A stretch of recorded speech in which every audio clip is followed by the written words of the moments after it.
السلام علیکم ورحمۃ اللہ وبرکاتہ۔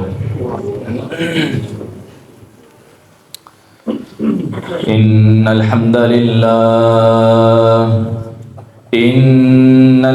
للہ نحمده ونستعینه ونستغفره ونعوذ باللہ من شرور انفسنا ومن سیئات اعمالنا، من يهده الله فلا مضل له ومن يضلله فلا هادي له، وأشهد أن لا إله إلا الله وحده لا شريك له، وأشهد أن محمدًا عبده ورسوله، أما بعد فإن خير الحديث كتاب الله، وخير الهدي هدي محمد صلى الله عليه وسلم، وشر الأمور محدثاتها،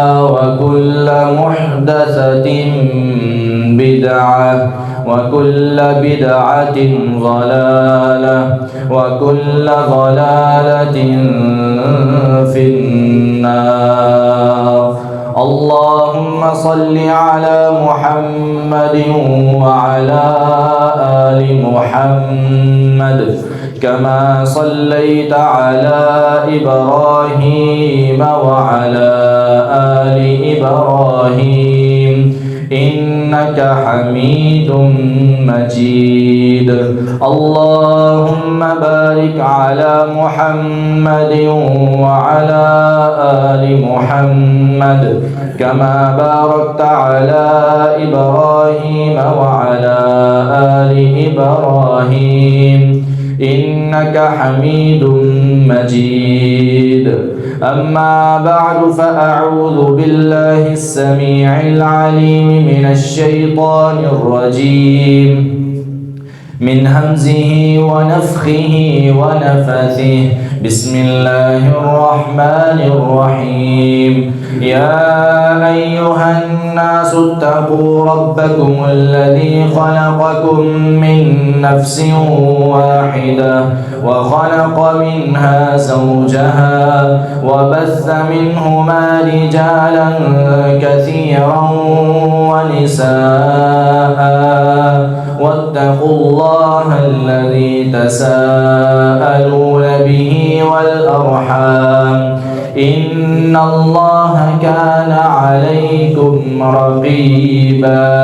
يا أيها الذين آمنوا اتقوا الله حق تقاته، ولا تموتن إلا وأنتم مسلمون۔ يا أيها الذين آمنوا اتقوا الله وقولوا قولا سديدا، يصلح لكم أعمالكم ويغفر لكم ذنوبكم، ومن يطع الله ورسوله فقد فاز فوزا عظيما۔ وقال جل وعلا في مقام آخر: ومن يرغب عن ملة إبراهيم إلا من سفه نفسه، ولقد اصطفيناه في الدنيا، وإنه في الآخرة لمن الصالحين۔ إذ قال له ربه أسلم، قال أسلمت لرب العالمين۔ صدق الله العظيم۔ سامعین محترم، تمام قسم کی حمد و ثنا اللہ رب العالمین کی ذات پاک کے لیے خاص ہے کہ جس اللہ رب العالمین نے ہم سب کو انسان بھی بنایا اور مسلمان بھی بنایا۔ یہودی، عیسائی، ہندو، سکھ، غیر مسلم یہ سارے انسان ہیں، لیکن اللہ تعالیٰ کا ہم سب پر کتنا بڑا احسان ہے کہ اللہ رب العالمین نے ہم سب کو انسان بھی بنایا، مسلمان بھی بنایا اور نبی علیہ السلام کا غلام بھی بنایا۔ لا تعداد، بے حد و بے حساب، بے شمار درود و سلام امام الانبیاء، سید الانبیاء، خاتم الانبیاء جناب محمد رسول اللہ صلی اللہ علیہ وسلم کی ذات گرامی پر۔ معزز سامعین کرام، معززات سامعات، ہمارے گزشتہ خطبہ جمعہ المبارک میں عقیدہ توحید کے ضمن میں اولیاء اللہ کی شان اور ان کی علامات کو بیان کیا گیا تھا۔ جب ہم عقیدہ توحید کو بیان کرتے ہیں تو ہمارے اوپر ایک اعتراض کیا جاتا ہے کہ آپ اولیاء اللہ کے گستاخ ہیں۔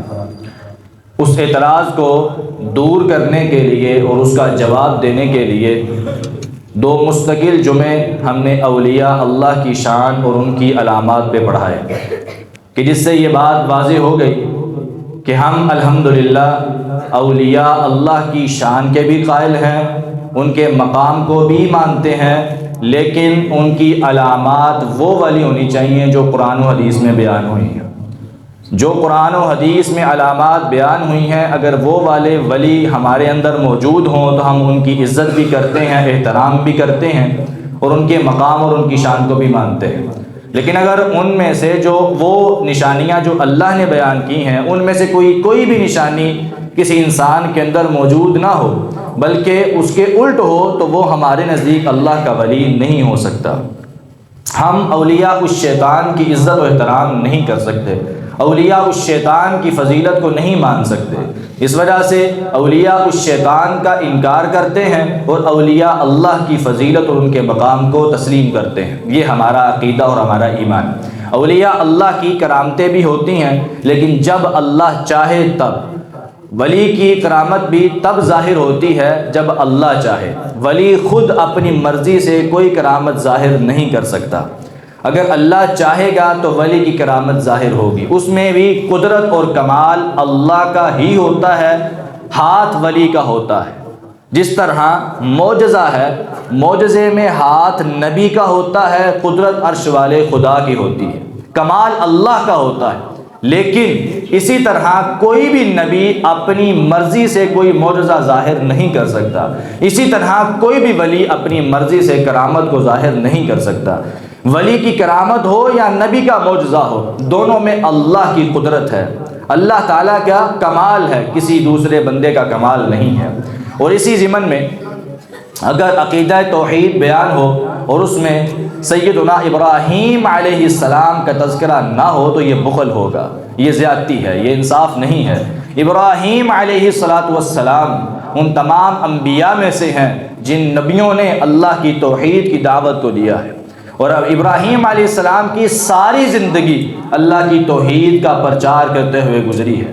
اور اللہ تعالیٰ نے تو پہلے سپارے میں یہ بات کہی، وَمَن يَرْغَبُ عَن مِّلَّةِ إِبْرَاهِيمَ إِلَّا مَن سَفِهَ نَفْسَهُ۔ اے دنیا جہان کے لوگوں، یہ بات ذہن میں رکھو کہ ابراہیم علیہ السلام کی ملت سے کوئی بھی انسان روگردانی نہیں کر سکتا، بے رغبتی نہیں کر سکتا سوائے اس انسان کے جو انسان بے وقوف اور پاگل ہو چکا ہو۔ جو انسان پاگل ہے وہی بے رغبتی کر سکتا ہے، وہی ابراہیم علیہ السلام کے دین کو چھوڑ سکتا ہے، وہی ابراہیم علیہ السلام کی ملت کو چھوڑ سکتا ہے اور ابراہیم علیہ السلام کے طریقے کو چھوڑ سکتا ہے۔ ہاں، وہ بندہ جو بالکل صحیح اور سالم ہے، جس کی عقل درست ہے، وہ کبھی بھی ابراہیم علیہ السلام کے طریقے کو چھوڑ سکتا نہیں، چھوڑ سکتا۔ یہ قرآن کا فیصلہ ہے۔ إِلَّا مَنْ سَفِيَ نَفْسَهُ وَلَقَدِ اصْطَفَيْنَاهُ فِي الدُّنْيَا۔ اللہ کہتے ہیں ہم نے ابراہیم علیہ السلام کو دنیا میں منتخب کر لیا تھا، ان کو چن لیا تھا۔ ہمارے نبی علیہ السلام کی بھی صفت ہے نا مصطفیٰ۔ مصطفیٰ کا معنی ہوتا ہے چنا ہوا بندہ۔ اللہ تعالیٰ نے ابراہیم علیہ السلام کو بھی یہ صفت عطا فرمائی، کہا وہ ان کو بھی ہم نے دنیا میں چن لیا تھا۔ کیسے اور کیوں چنا؟ کہا اذ قال له ربه اسلم، پوری زندگی ابراہیم علیہ السلام کی گزری، پوری زندگی میں جب بھی ابراہیم علیہ السلام کو ان کے رب نے یہ بات کہی، اے ابراہیم یہ حکم ہے، اس پر عمل کرنا ہے، اسلم، اپنا سر تسلیم خم کر دے، اپنے سر کو جھکا دے، آگے سے کبھی بھی ایسا نہیں ہوا کہ ابراہیم علیہ السلام نے کوئی بہانے لگائے ہوں یا چونکہ چنانچہ کہا ہو، فوری اسلمت لرب العالمین، فوری اپنے رب کے حکم کے آگے سر تسلیم خم کیا اور اعلان کیا، اے رب میں تیرے آگے اپنے سر کو جھکاتا ہوں، سر تسلیم خم کرتا ہوں اور اپنے آپ کو پورے کے پورے جسم کو تمہارے تابع کرتا ہوں، اسلمت لرب العالمین، پورے کے پورے جسم کو تمہارے تابع کر کے مسلمان اور فرما بردار ہو چکا۔ ابراہیم علیہ السلام کی اس خوبی کو اللہ رب العالمین نے قرآن پاک میں بیان کیا، اور ساری زندگی ابھی چھوٹی سی عمر میں ہے، 6 یا 7 سال کی عمر ہے، اپنے باپ کو جب دیکھا نا کہ گھر میں بتوں کو تراش رہا ہے، بنا رہا ہے اور پھر جا کے بازار میں فروخت کر رہا ہے، اپنے باپ سے سوال کرتے ہیں، جب یہ سارا کچھ دیکھا تو باپ سے سوال کیا، ابا جان آپ بتوں کو بنا رہے ہیں، اپنے معبودوں کو آپ خود بنا رہے ہیں، آپ کو کس نے بنایا ہے؟ یہ فطرت ہے انسان کی، اللہ تعالیٰ نے انسانی فطرت کے اندر عقیدہ توحید کو رکھ دیا ہے۔ اگر کوئی انسان چھوٹا ہے نا، چھوٹا سا بچہ، اللہ تعالیٰ نے چھوٹے سے بچے کے اندر عقیدہ توحید کو رکھا ہے۔ نبی علیہ السلام نے کہا تھا، کل مولود یولد علی الفطرہ، ہر پیدا ہونے والا بچہ فطرت اسلام پر، عقیدہ توحید پر پیدا ہوتا ہے۔ فَأَبَوَاهُ يُهَوِّدَانِهِ أَوْ يُنَصِّرَانِهِ أَوْ يُمَجِّسَانِهِ، بس اس کے ماں باپ اس کو کبھی یہودی بنا دیتے ہیں، کبھی عیسائی بنا دیتے ہیں، کبھی مجوسی بنا دیتے ہیں، کبھی مشرک بنا دیتے ہیں، اس کے ماں باپ اس کو کرتے ہیں، لیکن ہر بچہ فطرت اسلام پر پیدا ہوتا ہے۔ ابراہیم علیہ السلام بچپن کیا، ابھی نبوت نہیں ملی، ابھی جوان نہیں ہوئے، بالغ نہیں ہوئے، پہلے ہی عقل میں سوال آیا، نبی اپنے باپ سے سوال کیا، کہا آپ اپنے معبودوں کو بنا رہے ہیں، مجھے یہ بتائیں آپ کو کس نے بنایا ہے؟ باپ کہنے لگا، بیٹا مجھے بنانے والی ذات، میرا رب جو ہے وہ نمرود ہے، نعوذ باللہ۔ جب یہ بات سنی تو کہنے لگے، اچھا نمرود نے آپ کو بنایا، آپ کا رب نمرود ہے، تو یہ بتائیں نمرود کو کس نے بنایا؟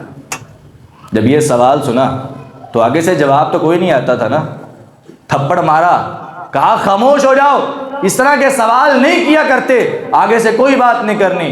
ابراہیم علیہ السلام بچپن میں ہی موحد اور عقیدہ توحید پر کاربند ہونے والے اور عقیدہ توحید کے خلاف ہونے والے کاموں پر سوال اٹھانے والے، جب تھوڑے سے جوان ہوئے تو اپنے باپ سے بحث مباحثہ کرنے لگے، اپنی قوم کے اندر باہر نکلے، دیکھا قوم ہر چیز کی عبادت کر رہی ہے، کوئی ایک چیز خاص نہیں ہے، چاند کو دیکھا چاند کی عبادت شروع ہو گئی، سورج کو دیکھا سورج کی عبادت شروع ہو گئی، ستاروں کی عبادت شروع ہو گئی۔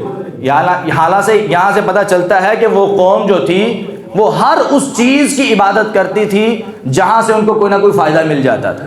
چاند کی عبادت اس وجہ سے کہ رات کو روشنی دیتا ہے، ستارے خوبصورتی کو ظاہر کرتے ہیں، سورج کی عبادت اس وجہ سے کہ دن میں روشنی کرتا ہے، سورج کی عبادت کرتے، چاند کی عبادت کرتے، ستاروں کی عبادت کرتے، اور بتوں کی عبادت بھی ان پہ موجود تھی۔ ابراہیم علیہ السلام آ کے اپنی قوم سے کہتے ہیں، جب قوم کو دیکھا عبادت کر رہی ہے تو سمجھانے کے انداز کو اپنایا، جب چاند کو دیکھا تو کہنے لگے یہ میرا رب ہے، قوم کے سامنے کھڑے ہو کے یہ میرا رب ہے کیونکہ یہ ہمیں روشنی دے رہا ہے، رات کو اس نے روشن کر دیا ہے۔ جب صبح ہوئی چاند غائب ہو گیا، ابراہیم علیہ السلام کہنے لگے جو رب ہوتا ہے وہ کبھی غائب نہیں ہوتا، وہ کبھی مغلوب نہیں ہوتا، یہ میرا رب نہیں ہو سکتا، چاند میرا رب نہیں ہو سکتا، چاند کی میں عبادت نہیں کرتا۔ صبح ہوئی سورج نکل آیا، کہنے لگے مجھے لگتا ہے کہ میں سورج میرا رب ہے، یہ میرا سب سے بڑا رب ہے کیونکہ یہ چاند سے بھی بڑا ہے اور پورے کے پورے دن کو خوب روشن کرنے والا ہے۔ جب رات ہوئی، غروب آفتاب کا ٹائم ہوا، سورج بھی غروب ہو گیا تو کہنے لگے سورج بھی غروب ہو گیا ہے، یہ بھی میرا رب نہیں ہو سکتا، میرا رب کبھی غروب نہیں ہوگا۔ یہ ہے عقل، انسان کی فطرت، انسان ہر چیز کو سوچتا ہے، سمجھتا ہے۔ توحید انسان کی عقل سلیم کے بالکل مطابق ہے۔ انسان اگر اس کو سوچے اور سمجھے، انسان کو کسی دلائل کی ضرورت نہیں بھی ہوگی نا، قرآن و حدیث کے دلائل کے بغیر ہی انسان کو توحید سمجھ آ جائے گی، اگر انسان سوچے گا یا سمجھے گا۔ عقیدہ توحید عقل کا نام ہے، دماغ سے سوچنے کا نام ہے۔ مشرک کے پاس عقل نہیں ہوتی، مشرک عقل سے پیدل ہوتا ہے، اس وجہ سے وہ نہ سوچتا ہے نہ سمجھتا ہے۔ ابراہیم علیہ السلام نے جب یہ سوچا، رات ہوئی تو ستارے بھی آ گئے، کہا ستارے جو ہیں وہ پورے آسمان کو مزین کر رہے ہیں، خوبصورت کر رہے ہیں، یہ ہے میرے رب۔ صبح ہی ستارے بھی غائب ہو گئے، اپنے رب کو پکار کے کہنے لگے، یا رب میں نہ ستاروں کی پرستش کرتا ہوں، نہ سورج کی کرتا ہوں، نہ چاند کی کرتا ہوں، لئن لم یہدینی ربی لأکونن من القوم الضالین، اور کہا یا قوم انی بریء مما تشرکون، اے میری قوم جو تم شرک کر رہے ہو میں اس سے بالکل بری ہوں، نہ چاند کی عبادت کرتا ہوں، نہ سورج کی عبادت کرتا ہوں، نہ ستاروں کی عبادت کرتا ہوں، کیونکہ یہ تمام کی تمام چیزیں مغلوب ہونے والی ہیں، غروب ہونے والی ہیں، ختم ہونے والی ہیں۔ جو رب ہوتا ہے وہ کبھی غروب اور مغلوب نہیں ہوا کرتا۔ اس طرح کے مختلف دلائل کے ساتھ اپنی قوم کو سمجھانے کی کوشش کی اور اپنے رب کے ادب کو بھی بیان کیا۔ آج ہمیں اپنے اللہ کا ادب نہیں ہے، ہم رسول اللہ صلی اللہ علیہ وسلم کا ادب تو کرتے ہیں۔ اگر کوئی رسول اللہ صلی اللہ علیہ وسلم کے بارے میں بات کرے تو ہم سب کا ایمان جو ہے وہ ہمیں کہنے لگتا ہے کہ یہ کیسی بات کر رہا ہے، نبی کے بارے میں ایسی بات، گستاخ رسول ہے یہ۔ ہمارے ہاں تو چھوٹی سے چھوٹی بات کو بھی گستاخی کے فتوے پہ لے جایا جاتا ہے، لیکن جب اللہ کی بات آتی ہے تو ہم بڑی سے بڑی بات بھی کہہ جاتے ہیں، ہم میں سے کوئی بولنے کو تیاری نہیں ہے۔ اس کی وجہ کیا ہے؟ ہمارے ہاں ایک قوالی بھی چلتی ہے، آپ نے سنی ہوگی۔ اس قوالی میں قوال کہتا ہے، اللہ تعالیٰ کو مخاطب کر کے کہتا ہے تم ایک گورکھ دندہ ہو، نعوذ باللہ من ذلک۔ اللہ تعالیٰ کو گورکھ دندہ کہتا ہے، اور اپنے آپ کو مسلمان کہنے والے، عاشق رسول کہنے والے روزانہ صبح صبح قوالی لگا کے سنتے ہیں، ایمان کوئی گوارا ہی نہیں کرتا، ایمان ان کو کوئی سوال کے اوپر مجبور کرتا ہی نہیں ہے۔ یہ نہیں کہتا کہ اللہ تعالیٰ کو کیا لفظ دے رہے ہو، کیا یہی قوال اگر نبی علیہ السلام کو یہ لفظ بولتا تو کیا ہم اس کو گستاخ رسول کے فتوے سے نیچے رکھتے؟ ہمارا ایمانی لیول یہ ہے کہ نبی صلی اللہ علیہ وسلم کی گستاخی برداشت نہیں، اور بالکل ہونی بھی نہیں چاہیے، لیکن اللہ تعالیٰ کی گستاخی برداشت کر جاتے ہیں۔ اللہ تعالیٰ کا ادب نہیں ہے، احترام نہیں ہے، اللہ کی معرفت نہیں ہے، پہچان نہیں ہے۔ کیوں نہیں ہے؟ کیونکہ عقیدہ توحید کو چھوڑ بیٹھے ہیں، عقیدہ توحید کو چھوڑ دیا۔ جو انسان عقیدہ توحید کو چھوڑتا ہے دنیا میں بھی ذلیل ہو جاتا ہے، آخرت میں بھی ذلیل و رسوا ہو جاتا ہے۔ ابراہیم علیہ السلام نے اللہ کا ادب سکھایا، کیسے؟ سورۃ الشعراء کے اندر اللہ تعالیٰ نے اس کا نقشہ کھینچا، کہا ابراہیم علیہ السلام نے اپنی قوم سے کہا، اپنی قوم کو مخاطب کر کے کہنے لگے میرا رب وہ ہے الا رب العالمین الذی خلقنی فہو یہدین، میرا رب وہ ہے جس نے مجھے پیدا کیا پھر مجھے ہدایت بھی دی، مجھے ہدایت دی، پیدا کرنے کے بعد مجھے ویسے نہیں چھوڑ دیا، مجھے سیدھے راستے کی ہدایت دی۔ میرا رب وہ ہے جو مجھے ہدایت دیتا ہے، والذی ہوا یطعمنی ویسقین، میرا رب وہ ہے جو مجھے کھلاتا بھی ہے پلاتا بھی ہے۔ اگر مجھے کھانے کی ضرورت پیش آئے تو اپنے رب سے مانگتا ہوں، میرا رب مجھے دے دیتا ہے، پینے کی ضرورت پیش آئے اپنے رب سے مانگتا ہوں، وہ مجھے دے دیتا ہے، وہی مجھے کھلاتا ہے، وہی پلاتا ہے۔ وَإِذَا مَرِضْتُ فَهُوَ يَشْفِينِ، اور جب میں بیمار ہوتا ہوں تو وہی مجھے شفا دیتا ہے، وہی شفا دینے والا ہے۔ اور یہ نہیں کہا کہ جب وہ مجھے بیمار کرتا ہے تو مجھے شفا دیتا ہے، ایسے نہیں کہا، حالانکہ بیماری اللہ تعالیٰ کی طرف سے ہے۔ کہا جب میں بیمار ہوتا ہوں، بیماری کی نسبت اپنی طرف کی ہے، یہ ہے ادب اللہ تعالیٰ کا۔ حالانکہ بیماری کا خالق بھی اللہ ہے، لیکن بیماری کی نسبت اللہ تعالیٰ کی طرف نہیں کی، ہمیں ادب سکھایا، احترام سکھایا کہ اللہ تعالیٰ کی طرف اس کی نسبت نہیں کرنی۔ کہا جب میں بیمار ہوتا ہوں تو وہ مجھے شفا دیتا ہے، شفا دینے والی ذات اللہ کی ہے، شفا صرف اللہ ہی دیتا ہے۔ اور ہمارے ہاں کیا ہے، اگر بچہ بول نہیں رہا تو کہتے ہیں پیر طوطے شاہ کے دربار سے جا کے اس کو نمک چٹوا دو، بولنا شروع کر دے گا۔ وہاں سے اس کو شفا مل جائے گی۔ اور اگر بواسیر کی شفا لینی ہے تو دولے شاہ کے دربار سے جا کے لے لو، وہاں سے مل جائے گی۔ یہ ہمارے ہاں ہے۔ حالانکہ عقیدہ اور ایمان کیا ہونا چاہیے؟ شفا دینے والی ذات اللہ کی ہے، شفا دینے والی ذات اللہ کی ہے۔ وَإِذَا مَرِضْتُ فَهُوَ يَشْفِينِ، نبی علیہ السلام نے ہمیں دعا سکھائی، کہا دعا پڑھا کرو، جب کوئی بیماری آ جائے تو اللہ تعالیٰ کے سامنے ہاتھ پھیلا کے دعا کرو، اللہم اذہب البأس رب الناس واشف انت الشافی لا شفاء الا شفاؤک شفاء لا یغادر سقما، اے اللہ تو ہی شفا دیتا ہے، تو نے ہی شفا دینی ہے، تیرے علاوہ شفا دینے والی کوئی ذات نہیں ہے۔ یہ سکھایا گیا ہمیں، شفا دینے والی ذات اللہ کی۔ آج ہمیں اگر شفا ملتی ہے تو درباروں سے، مزاروں سے، یہ بات نہیں۔ ابراہیم علیہ السلام نے پوری زندگی یہ بات کہی، کہا وَإِذَا مَرِضْتُ فَهُوَ يَشْفِينِ، جب میں بیمار ہوتا ہوں تو شفا مجھے اللہ دیتا ہے۔ بیماری کی نسبت اپنی طرف کی ہے، شفا کی نسبت اللہ کی طرف کی ہے۔ اور پھر کہا وَالَّذِي يُمِيتُنِي ثُمَّ يُحْيِينِ، وہی ذات ہے جو مجھے مارتی بھی ہے پھر مجھے زندہ بھی کرتی ہے۔ یہ ادب سکھایا ابراہیم علیہ السلام نے۔ اس کے بعد اپنے باپ سے مکالمہ ہوا، باپ کو سمجھانے لگے۔ سورہ مریم میں اللہ تعالیٰ نے بیان کیا، کہا گھر میں ہے، موجود ہے، باپ سامنے ہے، بتوں کو تراش رہا ہے، بنا رہا ہے اور بازار میں جا کے فروخت کر رہا ہے۔ ابراہیم علیہ السلام گھر میں آئے، والد صاحب کو دیکھا، کہا اذ قال لأبیہ یا ابت لم تعبد ما لا يسمع ولا يبصر ولا یغنی عنک شیئا، ابا جان آپ ان ہستیوں کی، ان پتھروں کی عبادت کیوں کرتے ہیں جو نہ آپ کو نفع دے سکتے ہیں، نہ نقصان دے سکتے ہیں، نہ ہی آپ کی بات کو سن سکتے ہیں، نہ آپ کو دیکھ سکتے ہیں۔ یہ ایک دلیل ہے کہ جو معبود ہوتا ہے وہ سنتا بھی ہے، جو معبود ہوتا ہے وہ دیکھتا بھی ہے، جو معبود ہوتا ہے وہ کسی کو نفع پہنچانے پر قادر ہوتا ہے، اور جو معبود ہوتا ہے وہ نقصان پہنچانے پر بھی قادر ہوتا ہے۔ آپ جن کی عبادت کرتے وہ آپ کی بات کو سن نہیں سکتے، نہ آپ کو دیکھ سکتے ہیں۔ اگر آپ کسی مصیبت میں ہیں وہ آپ کو دیکھ کے آپ کی مصیبت کو دور نہیں کر سکتے۔ لیکن ہمارے ہاں یہ الٹ ہے، جو مرضی ہو جائے، کہتے جو مرضی ہے، لیکن ہمیں وہ دیکھتے بھی ہیں، ہماری بات کو سنتے بھی ہیں اور ہماری مدد بھی کرتے ہیں۔ بابوں اور مزاروں سے ہمارا یہ عقیدہ بن چکا، کہا ہماری تکلیف کو دور کرنے والے بھی یہ ہیں۔ اچھا اگر مان لیا جائے کہ تم کسی تکلیف میں ہوتے ہو، تمہاری مدد تمہارا بابا کرتا ہے، تمہاری مدد تمہارا مزار والا پیر اور گدی نشین کرتا ہے، تو مجھے یہ بتاؤ کہ دربار کے اوپر جو گلہ لگایا ہوا ہے اس کو اتنا بڑا تالا کیوں لگا رکھا ہے؟ اس کی حفاظت تمہارا بابا نہیں کر سکتا، اس کی حفاظت تمہارا پیر نہیں کر سکتا۔ گلے کے اوپر تم نے تالا لگا رکھا، اس کے اندر پیسوں کی حفاظت نہیں کر سکتا۔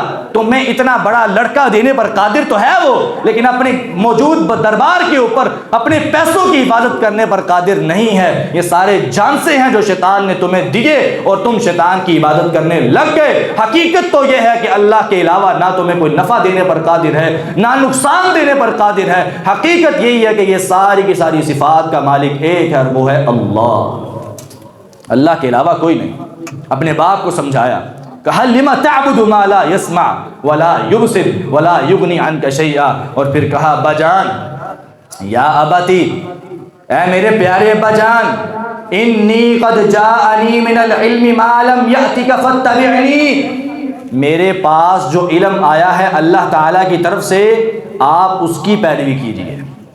میرے پاس اللہ کی طرف سے علم آیا ہے۔ اللہ کی طرف سے علم کن کو حاصل ہوتا ہے؟ انبیاء کو۔ وحی صرف انبیاء پر آیا کرتی ہے، کسی دوسرے انسان پر وحی نہیں آ سکتی۔ انبیاء پر وحی آیا کرتی ہے، انبیاء کا خاصہ ہے۔ اپنے باپ کو سمجھایا، کہا میری پیروی کیجئے، اہدک صراطا سویا، میں آپ کو سیدھا راستہ دکھاؤں گا۔ یا اباتی لا تعبد الشیطان، اے میرے پیارے ابا جان شیطان کی عبادت نہ کریں۔ تو کیا وہ شیطان کی عبادت کر رہے تھے؟ در حقیقت کیا ہے؟ وہ بتوں کی عبادت کر رہے تھے۔ بتوں کی عبادت شیطان کی عبادت ہے۔ آج غیر اللہ کی عبادت کی جا رہی ہے، غیر اللہ کی عبادت، ہر وہ انسان جس کی عبادت کی جائے اللہ کے علاوہ، وہ کیا ہے؟ وہ شیطان ہے، وہ طاغوت ہے۔ طاغوت کی تعریف ہی یہ ہے کہ ہر وہ چیز جس کی اللہ کے علاوہ عبادت کی جائے اس کو طاغوت کہا جاتا ہے، شیطان کہا جاتا ہے۔ شیطان کی عبادت کرنے سے منع کیا گیا، کہا لا تعبد الشیطان، شیطان کی عبادت نہ کریں، کیونکہ آپ اللہ کے علاوہ جس کی بھی عبادت کرو گے وہ شیطان کے حکم سے کر رہے ہیں، شیطان کے آرڈر سے کر رہے ہیں، وہ در حقیقت شیطان کی پیروی ہے اور شیطان اس پر خوش ہو رہا ہے۔ ان الشیطان کان للرحمن عصیا، شیطان کی عبادت کیوں نہیں کرنی؟ کہا شیطان جو ہے وہ رحمان کا انتہائی زیادہ نافرمان ہے، بہت زیادہ نافرمانی کرنے والا، وہ آپ کو بھی نافرمانی پر لگائے گا۔ اور پھر صرف دعوت نہیں دی، اپنے درد دل کو بھی پیش کیا، کہا پیارے ابا جان انی اخاف ان یمسک عذاب من الرحمن، ابا جان میں ڈرتا ہوں، مجھے ڈر لگتا ہے کہ آپ کو رحمان کی طرف سے عذاب پہنچے گا اور آپ اس وقت بچ نہیں پائیں گے۔ فتکون للشیطان ولیا، آپ شیطان کے دوست بن چکے ہیں، شیطان کے والی بن چکے ہیں، شیطان کے ساتھ مل چکے ہیں، شیطان جہاں آپ کو لگا رہا ہے آپ لگتے جا رہے ہیں، شیطان کی عبادت کرتے جا رہے ہیں۔ ایک وقت ایسا آئے گا اللہ کی طرف سے عذاب آئے گا، آپ اس عذاب سے نہیں بچ سکیں گے، میں اس عذاب سے آپ کو ڈرا رہا ہوں، آپ کی مہربانی ہے کہ آپ اس عذاب سے ڈر کے آپ میرے ساتھ شامل ہو جائیں اور عقیدہ توحید کو اختیار کر لیں۔ ساتھ ڈرایا بھی، صرف توحید کی دعوت نہیں دینی، آخرت کی فکر بھی پیش کرنی ہے، تاکہ مشرک کو یہ اندازہ ہو کہ یہ جو دعوت مجھے دے رہا ہے یہ مجھ سے مال نہیں چاہتا، مجھ سے پیسہ نہیں چاہتا، مجھ سے اس کو کسی چیز کی لالچ نہیں ہے، یہ میری فکر چاہ رہا ہے، اس کو میری فکر ہے، میری خیر خواہی ہے اس کو۔ آج ہم بھی یہ کہتے ہیں اللہ کے علاوہ دوسروں کی عبادت کرنے والوں، آج ہم تمہیں اس عذاب سے ڈرا رہے ہیں جو قیامت والے دن تمہیں پہنچنے والا ہے۔ اللہ کے علاوہ کسی اور کی عبادت کرنے سے بچ جاؤ، صرف اللہ کی عبادت کرو، کیونکہ قیامت والے دن ہر اس انسان کی معافی ممکن ہے جو اللہ کے ساتھ شرک نہیں کرتا تھا۔ جو اللہ کے ساتھ شرک کرتا ہوگا اس کی معافی ممکن نہیں ہے۔ فکر پیش کی، دعوت کو پیش کیا، اپنے درد دل کو بیان کیا، کہا ابا جان انی اخاف ان یمسک عذاب من الرحمن۔ اتنا زیادہ اپنا درد دل بیان کرنے کے باوجود بھی باپ کا جواب دیکھیں، کہا اراغب انت عن آلہتی یا ابراہیم، ابراہیم تو یہ چاہتا ہے کہ میں اپنے معبودوں کو چھوڑ دوں، اپنے معبودوں سے بے رغبتی کو اختیار کروں، لئن لم تنتہی لارجمنک واہجرنی ملیا، اگر تو باز نہ آیا تو میں ساری قوم کو اکٹھا کر کے تمہیں پتھر مار مار کے رجم کر دوں گا اور تمہیں اپنے گھر سے نکال دوں گا، مجھے دوبارہ توحید کی دعوت نہ دینا، میں تمہاری کسی بھی دعوت کو قبول کرنے والا نہیں ہوں۔ جب یہ بات سنی نا، اب باپ کے اوپر سارے کے سارے حربے ختم ہو چکے ہیں، اب کسی حربے کو بھی استعمال کروں گا تو باپ میرا نہیں مانے گا، مزید دعوت نہیں دی۔ پھر کہا قال سلام علیک، ابا جان آپ پر سلامتی ہو، ابا جان آپ پر سلامتی ہو، اب میں آپ کو کوئی بات نہیں کروں گا، ساستغفر لک ربی، اب میں اپنے رب سے دعا کروں گا کہ وہ آپ کے گناہوں کو معاف کر دے اور آپ کو عقیدہ توحید کی طرف لے آئے، یہ میں اپنے رب سے دعا کروں گا، انہ کان بی حفیہ، بے شک وہ یقیناً میری دعا کو قبول کرے گا اور آپ کو معاف کر دے گا۔ یعنی اس کا مطلب کیا ہے کہ جب انسان اس بات پر پورے کا پورا متفق ہو جائے اور پورے کا پورا ذہن بنا لے کہ میں نے اب بات نہیں ماننی، اس کے بعد اس کو دعوت نہیں دینی، پھر اللہ سے دعا کرنی۔ یہ دعوت کا طریقہ کار ابراہیم علیہ السلام نے بتایا، اس کے بعد اللہ سے دعا کرنی ہے، یا رب اس کو ہدایت دے دے۔ قوم سے اپنے گھر سے باہر نکلے، قوم کے پاس پہنچے، قوم کو کہنے لگے اذ قال لأبیہ وقومہ ما تعبدون، اے میری قوم تم کس چیز کی عبادت کرتے ہو؟ قالوا نعبد اصناما، انہوں نے کہا حقیقت تو یہ ہے کہ ہم بھی بتوں کی عبادت کرتے ہیں، فنظل لها عاکفین، اور ہم تو ان پر مجاور بن کے بیٹھنے والے ہیں۔ یہ مجاور بن کے بیٹھنا قبروں کے اوپر، مزاروں کے اوپر، یہ کوئی آج کی بات تھوڑی ہے، ابراہیم علیہ السلام کے دور سے یہ چلتے آ رہے ہیں، اور یہ ان کی لڑی ان سے ملتی ہے۔ وہ لوگ جو ابراہیم علیہ السلام کے مخالف تھے وہ بھی قبروں اور اپنے بتوں پر مجاور بن کے بیٹھتے تھے، آج یہ لوگ بھی بیٹھتے ہیں۔ فَنَظَلُّ لَهَا عَاكِفِينَ، اپنی قوم کو دعوت دی، قوم نے بھی نہیں مانا، پھر کہنے لگے قوم کے سامنے، سب کے سامنے کہا مجھے اگر موقع ملا تو میں تمہارے معبودوں کے ساتھ کوئی ایسی تدبیر کروں گا کہ تم ساری زندگی یاد رکھو۔ دھمکی دی، قوم نے اس کو ہلکا لیا، کہا تم کچھ بھی نہیں کر سکتے، ہم سارے اپنے معبودوں کے پاس موجود ہوتے ہیں۔ ایک وقت آیا ابراہیم علیہ السلام کو اس کے باپ نے کہا کہ ہم ایک میلے پر جا رہے ہیں، تم ہمارے ساتھ چلو، ہماری قوم وہاں پہ اکٹھی ہو رہی ہے۔ ابراہیم علیہ السلام نے کہا انی سقیم، میں بیمار ہوں، میں نہیں جا سکتا۔ کہنے کا مطلب کیا تھا کہ جو تم کام کرو گے وہ مجھے ناگوار گزرے گا، میری طبیعت بیمار ہو جائے گی، میں تمہارے ساتھ نہیں جاؤں گا۔ بیماری کا کہہ کر آپ گھر میں رہے، ساری قوم چلی گئی۔ ابراہیم علیہ السلام نکلے، معبودوں کے پاس پہنچے، بتوں کے پاس، دیکھا سارے لائن میں پڑے ہیں، یہ بڑا، یہ اس سے چھوٹا، یہ اس سے چھوٹا، یہ اس سے چھوٹا، سارے لائن میں رکھے ہوئے ہیں، اور سب کے نزدیک ان کے ایک ایک کام سونپے ہوئے ہیں، تم نے یہ کرنا ہے، تم نے یہ کرنا ہے، تم نے یہ کرنا ہے، اور سب سے بڑا درمیان میں ہے۔ سب کو مخاطب کر کے کہنے لگے تمہارے سامنے جو کھانے پڑے ہیں یہ کیوں نہیں کھا رہے؟ ابراہیم علیہ السلام سب کو مخاطب کر کے کہہ رہی ہیں کھانے کس لیے ہیں، کھاؤ ان کو، کیوں نہیں کھا رہے؟ ان کی طرف سے جب کوئی جواب نہ آیا تو کلہاڑی کو پکڑا، کسی کی ٹانگ کو توڑ دیا، کسی کا سر اتار دیا، کسی کا بازو اتار دیا، کسی کا کچھ، کسی کو بالکل ہی مسمار کر دیا، اور کلہاڑا جو ہے وہ بڑے کے کاندھے پر رکھ دیا اور واپس آ گئے۔ قوم میلے پر گئی تھی، واپس آئی، آ کے دیکھا ہمارے بتوں کا کیا حال ہوا، ہمارے معبودوں کا کیا حال ہوا، دیکھ کے پریشان، کہا یہ کس نے کیا؟ من فعل هذا بآلهتنا انه لمن الظالمین، یہ کرنے والا کون ہو سکتا ہے؟ ہمارے معبودوں کا یہ حال کس نے کیا ہے؟ یقیناً وہ ظالموں میں سے ہے جس نے بھی یہ حال کیا ہے۔ تو پاس کھڑے کچھ لوگوں نے کہا سمعنا فتى يذكرهم يقال له ابراہیم، ہم معاشرے کے اندر، محلے کے اندر ایک نوجوان کا نام سنتے ہیں، اس کو ابراہیم کہتے ہیں لوگ، ہمارا خیال ہے اسی نے کیا۔ موحد جو ہوتا ہے پورے محلے میں مشہور ہوتا ہے، پورے علاقے میں مشہور ہوتا ہے، کہ اگر کوئی اس طرح کی گڑبڑ کرنے والا ہے تو وہ صرف ایک ہی ہے، اور تو کوئی اس طرح کی باتیں کر ہی نہیں سکتا، اور کسی کی جرت ہی نہیں ہے، اور کسی کی جرت ہی نہیں ہے۔ مشرک جو ہے وہ تو ایک چھوٹی سے چھوٹی چیز سے بھی ڈر جاتا ہے۔ کہا اگر تم دربار کے ٹالی کے ایک پتے کو بھی کاٹو گے یا اتارو گے تمہاری ٹانگیں توڑ دے گا بابا۔ موحدوں نے کہا ایک پتے کی بات کیا کرتے ہو، ایک ٹہنی کی بات کیا کرتے ہو، ہم پوری ٹالی کو لے جائیں گے بابے کو کہ ہماری ٹانگیں توڑ کے دکھائے۔ سارے موحدین اکٹھے ہوئے، سب نے اس دربار کی ساری ٹالی کو توڑا اور کاٹا، اور سارے کے سارے لے کر گئے۔ کہا کہاں تمہارا بابا، کہاں ہے تمہارا پیر جو ہماری ٹانگوں کو کر کے دکھائے، کہاں ہے تمہارا پیر جو ہمارا نقصان کر کے دکھائے؟ ہمارا توکل اور ہمارا بھروسہ ہمارے اللہ پہ ہے، تو اللہ کے علاوہ ہمیں کوئی بھی دنیا جہان کا انسان نقصان نہیں پہنچا سکتا۔ یہ موحد کا عقیدہ ہوتا ہے۔ مشرک چھوٹی سے چھوٹی چیز سے ڈر جاتا ہے،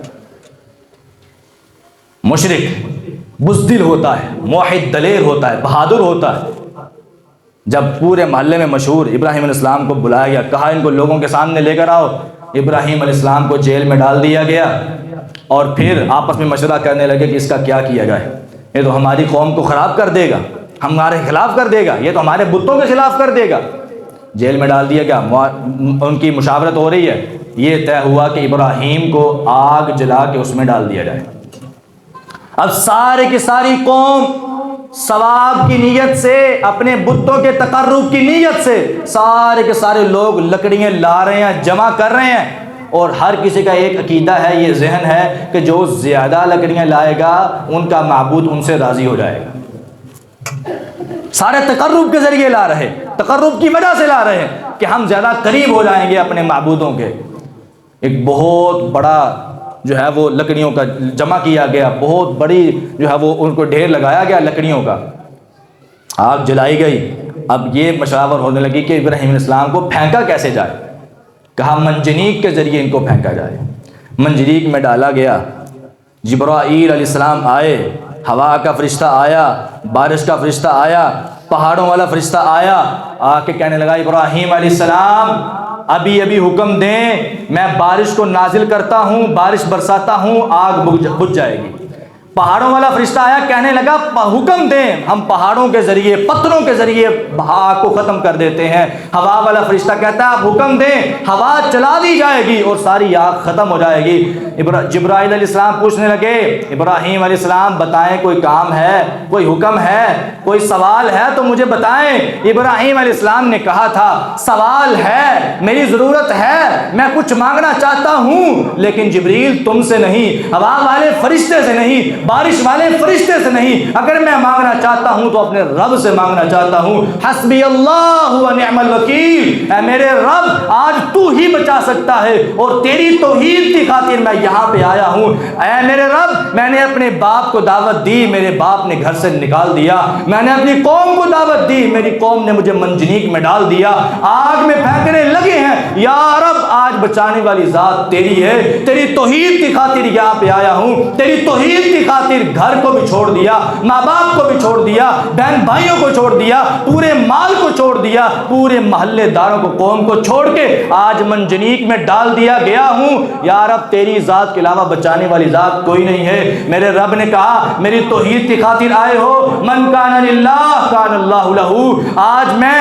کسی عام چیز کے ذریعے آگ کو نہیں بجھاؤں گا، بجھانے کا حکم نہیں دوں گا۔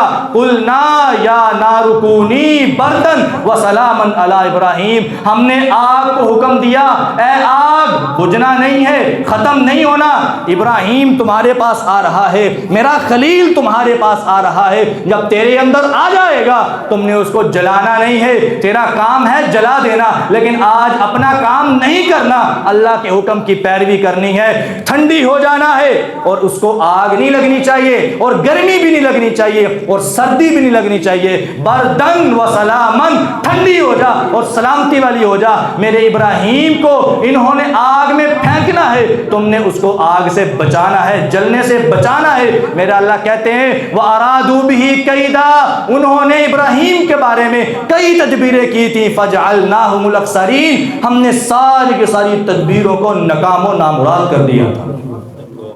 توحید کی خاطر جو انسان کچھ آزمائشیں برداشت کر کے اپنے رب کے پاس آتا ہے، اللہ کہتے ہیں ہم اس کی اتنی مدد کرتے ہیں، اتنی مدد کرتے ہیں کہ دنیا حیران ہو جاتی۔ اگر بالفرض بارش نازل کر دیتا اور بارش کے ذریعے آگ بجھ جاتی تو لوگوں نے کیا کہنا تھا، پہلے بھی بارش ہوتی ہے، آج بھی ہو گئی ہے، تو بارش کی وجہ سے آگ بجھ گئی ہے، دوبارہ آگ جلاؤ پھر اس کو پھینک دو۔ اگر ہوا کے ذریعے بجھتی تو ہوا کے وقت بھی لوگوں نے یہی کہنا تھا۔ اللہ تعالیٰ نے کہا ایسا کام کروں گا کہ دنیا دیکھ کر حیران رہ جائے۔ آج سائنس کہتی ہے آگ جلا دیتی ہے، اور اس سائنس کو پڑھنے والے آج نوجوان ملحد ہو کے اللہ کا انکار کر رہے ہیں۔ بتائیں سائنس کدھر ہے؟ سائنس کو کہو کہ جواب دے کہ اس آگ نے ابراہیم کو نہیں جلایا۔ اصل حقیقت تو اللہ تعالیٰ کی ہے، اللہ جس کو حکم دیتا ہے وہ جل جاتی ہے، جس کو بچانا چاہتا ہے اس کو بچا لیتا ہے۔ وَأَرَادُوا بِهِ كَيْدًا فَجَعَلْنَاهُمُ الْأَخْسَرِينَ، اور عقیدہ توحید کے لیے آزمائشوں کو برداشت کرنا، مصیبتوں کو برداشت کرنا، یہ تو انبیاء کی صفت ہے، انبیاء کی نشانی ہے، انبیاء کی علامت ہے، اور انبیاء کا شیوا ہے، اور اولیاء اللہ بھی اسی پر کاربند رہے ہیں۔ حضرت بلال رضی اللہ تعالی عنہ سے حضرت عمر نے پوچھا تھا، عمر نے پوچھا ہے بلال میں تمہاری کمر کو دیکھتا ہوں، تمہاری کمر پہ مجھے گوشت کا ٹکڑا بھی نظر نہیں آتا، اے بلال تم نے اپنی کمر کو کیوں چھلنی کروا لیا، تم نے اپنی کمر سے گوشت کو کیوں ختم کروا لیا، اے بلال تم کیوں نہیں آہستہ پڑھتے تھے، اپنے آپ کو اتنی مشقتوں اور پریشانیوں سے نجات کیوں نہیں دلوائی۔ بلال نے کیا کہا تھا، اے عمر رضی اللہ عنہ میں چاہتا تو اپنے آپ کو بچا سکتا تھا، اے عمر رضی اللہ تعالی عنہ میں چاہتا تو ان انگاروں سے بچ سکتا تھا، تپتی ہوئی صحرا کی ریت سے بچ سکتا تھا، لیکن لا الہ الا اللہ کا یہ لذیذ اور مٹھاس والا کلمہ اتنا اچھا لگتا تھا کہ مجھے ان مصیبتوں اور پریشانیوں کو برداشت کرنے کی عادت پڑ گئی تھی۔ جس کے اندر واقعتاً عقیدہ توحید ہو اس کو یہ پریشانیاں کچھ نہیں لگتی، اس کو یہ مصیبتیں کچھ نہیں لگتی۔ آج ہمارے اندر بھی مسلمان ہیں نا، عقیدہ توحید کا دعویٰ کرنے والے ہیں نا، لیکن ان کے اندر عقیدہ توحید اتنا کمزور ہے اگر ان کو کہا جائے کہ ساتھ والے بھائیوں کو تبلیغ کرو، توحید کی دعوت دو، مشرک تیرے پاس آتے ہیں، تیرے پاس بیٹھتے ہیں، اٹھتے بیٹھتے چلتے پھرتے تیرے دوست ہیں، تیرے ساتھی ہیں، ان کو توحید کی دعوت دو، یہ کیا کہتا ہے؟ میرا کاروبار خطرے میں پڑ جائے گا۔ اگر میں نے یہ بتا دیا کہ میں موحد ہوں، توحید والا ہوں، لوگ مجھے کہیں گے دیکھو وہابی ہو گیا۔ اگر مجھے لوگ وہابی سمجھیں گے تو میرے کاروبار میرا بند ہو جائے گا، میری دکان نہیں چلے گی۔ اس کو اپنی دکان کی فکر ہے، اس کو اپنے کاروبار کی فکر ہے۔ اگر غیر اللہ کی نظر و نیاز کی کوئی چیز آتی ہے تو لے لیتا ہے۔ پوچھا جاتا ہے کیوں لی؟ کہتا اگر نہ لی تو محلے والوں کو پتہ چل جائے گا کہ یہ وہابی ہو گیا ہے۔ اس کے اندر صرف اتنی سی غیرت ہے، یہ اپنے آپ کو اللہ کی توحید والا مشہور ہونے سے بچا رہا ہے اور ان کے ساتھ کمپرومائز کر رہا ہے۔ موحد انسان ایسے نہیں ہوا کرتے، موحد انسان کے اندر غیرت ہوتی ہے۔ عقیدہ توحید کی غیرت انسان کو سب کچھ کروا دیتی ہے، اور انسان کی ساری دنیا ختم ہوتی ہے تو ہوتی جائے، موحد انسان کہتا ہے باقی رہے تو اللہ کی توحید باقی رہے۔ اگر باقی رہنا چاہیے تو میرا ایمان باقی رہنا چاہیے، باقی ساری چیز ختم ہوتی ہے تو ہو، ساری دنیا فنا ہوتی ہے تو ہو جائے، میرا ایمان فنا نہ ہو، میرا ایمان ختم نہ ہو۔ اللہ تعالی ہمیں عقیدہ توحید پر زندہ رکھے، عقیدہ توحید پر ہی موت دے۔ وآخر دعوانا الحمدللہ رب العالمین۔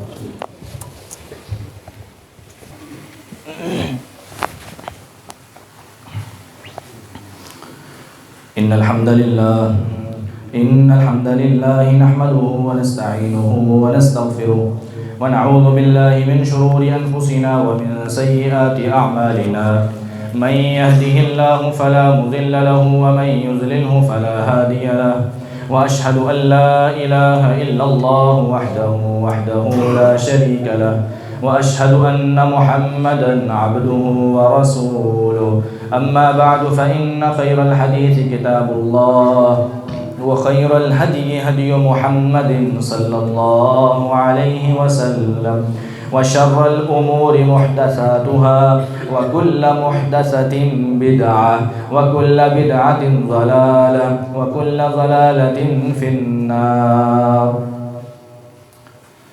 سیرت ابراہیم علیہ السلام کے بہت سے پہلو ہیں، ان کی زندگی کے اندر اللہ تعالیٰ نے بہت سے پہلو رکھے ہیں، اور ان پہلوؤں کو ہمارے لیے اسوہ حسنہ قرار دیا ہے۔ قد کانت لکم اسوۃ حسنۃ فی ابراہیم، قرآن پاک میں اللہ نے کہا کہ تمہارے لیے بہترین اسوہ اور بہترین نمونہ ابراہیم علیہ السلام کی ذات گرامی ہے۔ تو ہمارے لیے ابراہیم علیہ السلام کو اسوہ حسنہ قرار دیا ہے، اور ان کی تمام سیرت میں سے صرف ایک پہلو آج آپ کے سامنے رکھا ہے، جو کہ ہمارے موضوع کے مطابق تھا، عقیدہ توحید کے حوالے سے۔ عقیدہ توحید، ابراہیم علیہ السلام کی ساری زندگی عقیدہ توحید پر گزری ہے، اور اس کا پرچار کرتے ہوئے گزری ہے، اور اس کی دعوت کو انہوں نے اتنا زیادہ آگے پہنچایا ہے کہ مشرکوں کی پریشانیوں اور مصیبتوں کو بھی برداشت کرتے رہے ہیں، لیکن رکے نہیں۔ آج ہمیں بھی اس چیز کی ضرورت ہے کہ ہمیں کوئی بھی پریشانی، کوئی مصیبت، یہ چھوٹے چھوٹے بہانے لگا کے عقیدہ توحید کی دعوت نہ دینا، یہ موحد کی علامت نہیں ہے۔ موحد انسان وہ ہوتا ہے جو جہاں بھی ہو وہ عقیدہ توحید کا پرچار کرتا ہے، عقیدہ توحید کو آگے پہنچاتا ہے، کیونکہ انبیاء بھی اسی وجہ سے آئے، عقیدہ توحید کو آگے پہنچانے کے لیے اور لوگوں کو شرک سے باز رکھنے کے لیے۔ آج ہماری بھی ضرورت یہی ہے کہ ہم عقیدہ توحید کو جہاں تک ہو سکے، ممکن ہو سکے، ہم پھیلائیں، اور اللہ تعالیٰ کی توحید کو ہم عام کریں، شرک کو ختم کریں۔ اللہ تعالیٰ ہمیں اس پر عمل کی توفیق عطا فرمائے۔ آج عزم کرتے ہیں انشاءاللہ کہ عقیدہ توحید کا جہاں تک ہو سکے گا پرچار کریں گے انشاءاللہ۔ جن لوگوں کو توحید نہیں پہنچی، قرآن کریم کی توحید کے دلائل نہیں پہنچے، آج ہم انشاءاللہ عزم کرتے ہیں کہ ان تک پہنچائیں گے۔ کرتے ہیں عزم انشاءاللہ، دعا کریں اللہ تعالیٰ جو یہ عزم کر رہے ہیں اللہ تعالیٰ ان کے عزم کو پختہ فرما دے، اور جو عزم نہیں کر رہے اللہ تعالیٰ ان کو بھی ہدایت دے اور ان کو بھی عزم کرنے کی توفیق عطا فرمائے۔ بیماروں کی صحت کے لیے دعا کریں، اللہ تعالیٰ ان کو جلد از جلد صحت کاملہ عاجلہ عطا فرمائے، اور اتنے موحد مسلمان دنیا سے چلے گئے اللہ تعالیٰ ان کی بشری تقاضے کے تحت غلطیاں معاف کر کے جنت کا داخل عطا فرمائے۔